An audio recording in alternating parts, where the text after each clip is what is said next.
ఇప్పుడు ఎన్టీఆర్ బామ్మర్దికి కావాలని అటెన్షన్ ఇచ్చి ఫైట్స్ పెట్టడం కానీ స్టార్టింగ్లో ఎలివేషన్స్ ఇవ్వడం కానీ అంత ఓవర్ అయిందని కొంతమంది అంటారు, అది కరెక్టేనా? ఫస్ట్ దాంట్లో అవి ఉండొచ్చు, సెకండ్ దాంట్లో అలాగే ఉండదు. సెకండ్ దాంట్లో అసలు మనోడికి పెద్ద ఏమి ఉండదు. లాస్ట్లో ఎండింగ్ మనోడికి ఇచ్చేస్తారు అన్నమాట. మనోడు ఆఫీసర్ అనమాట, సెంటర్ బ్యూరో ఫర్ సిబిఐ బొక్క ఏముండాలి. అదంతా కామెడీ ఉంటుంది అనమాట. అంత ఏమే పెద్ద కథ చెప్పేస్తున్నాను మీరు అనుకోవచ్చు, కథ ఉండదు బొక్క దీంట్లోనూ, అది తెలిసిలే అందరికీ.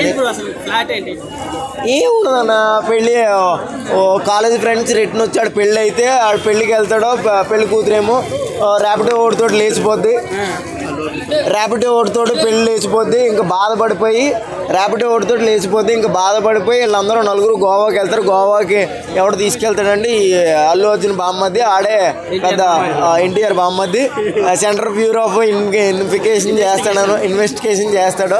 ఆడ తీసుకెళ్ళిన తర్వాత అక్కడ చైన్ దొంగతనం చేస్తారని వీళ్ళు నలుగురు యాక్ట్ చేసి అది ఇది కింద మీద చేసి ఎండ్ చేస్తారు అంతే. ఇప్పుడు ఎన్టీఆర్ బామ్మర్ది అల్లు అరవింద్ తమ్ముడు లెక్క అవుతారంటావా లేదంటే నిజంగా స్టార్ హీరో అవుతారంటావా? నెక్స్ట్ అల్లు అరవింద్ ఎవరు అల్లు అరవింద్ తమ్ముడు ఒక్క ఏం రాదండి, నాకు నచ్చదండి.